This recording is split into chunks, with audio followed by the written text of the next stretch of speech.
Jadi biasanya kita melakukan kebaikan atau kita mendapatkan taufik untuk melakukan kebaikan itu karena kita pernah melakukan kebaikan yang mungkin kita tidak sadar namun diterima oleh Allah Subhanahu wa taala.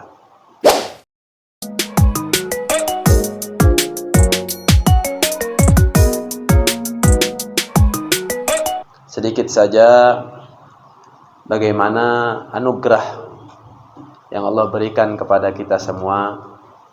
Jadi biasanya kita melakukan kebaikan atau kita mendapatkan taufik untuk melakukan kebaikan itu karena kita pernah melakukan kebaikan yang mungkin kita tidak sadar namun diterima oleh Allah Subhanahu wa taala. Janganlah kita pernah la tastasghir ma'rufan. Jangan pernah kita menganggap remeh sebuah kebaikan walaupun dia itu terlihat remeh dan biasa saja.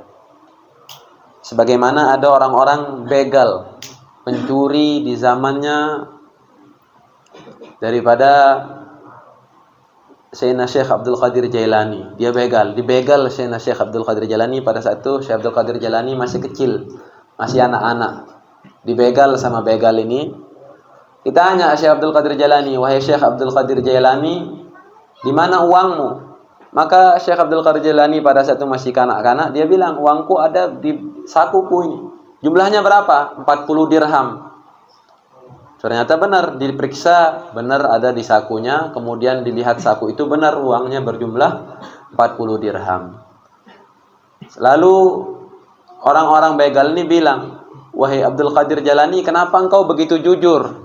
"Iya, karena ibu saya yang memerintahkan saya untuk jujur, tidak boleh berdusta sama siapapun."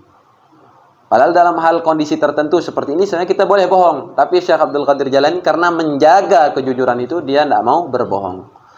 Sehingga orang-orang begal ini bertaubat, sedih dan bertaubat kepada Allah Subhanahu wa taala. Seraya mereka bilang, "Ini ibunya saya, tidak mau dia bohongin, kita tiap hari membohongi Allah Subhanahu wa taala."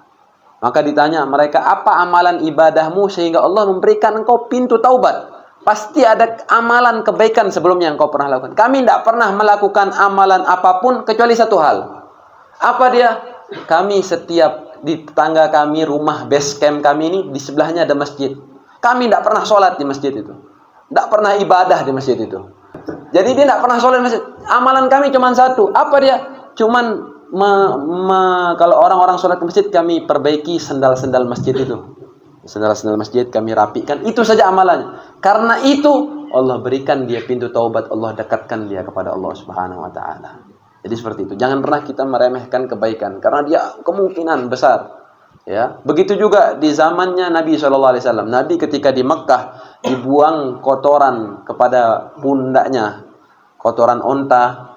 Pada saat itu Sayyidina Fatimah melerai, membersihkan kotoran onta itu. Maka orang-orang di sana marah. "Wahai Fatimah, jangan kau bersihkan." Ditarik-tarik Siti Fatimah. Maka ada Abu Sufyan namanya. Abu Sufyan ini orang ditokohkan pada saat itu. Ya, Abu Sufyan tidak terima Sayyidah Fatimah ini diganggu sama orang-orang kafir. Padahal dia orang kafir juga Abu Sufyan pada saat itu. Ya, tidak terima dia. Maka Abu Sufyan melarang, melerai, mengambil Sayyidah Fatimah, melindungi Sayyidah Fatimah. Sehingga Abu Sufyan masuk Islamnya walaupun agak telat. Ya, Abu Sufyan masuk Islam tahun berapa? Hah? Ada yang tahu? Abu Sufyan. Abu Sufyan ini masuknya ketika Amul Fatah. Ketika Fathul Makkah. Ya, tahun 7 Hijriah. Itu baru masuk Islam. Lalu terjadi peperangan. Tapi beliau tidak sempat terbunuh. Bahkan masuk Islam beliau di akhir-akhirnya. Jadi seperti itu. Kenapa bisa masuk Islam? Sebagian ulama mengatakan karena sempat melindungi Siti Fatimah. Kebaikan kecil. Tapi Allah pandang. Jadi antum-antum mungkin ya dulu-dulu pernah semangat melakukan kebaikan, sempat balik lagi, ya, sempat gelap lagi, sempat malas-malasan lagi, ya. Jadi insya Allah ini antum diberikan fasilitas sekarang untuk melakukan kebaikan. Ya, jangan sia-siakan dia, jangan sia-siakan dengan apa? Dengan kemanfaatan duniawi. Jangan cari ketenaran, jangan nyari sumbangan, jangan nyari apapun. Tapi niatkanlah yang paling pertama adalah untuk menyiarkan daripada risalah baginda Nabi Muhammad sallallahu alaihi wasallam.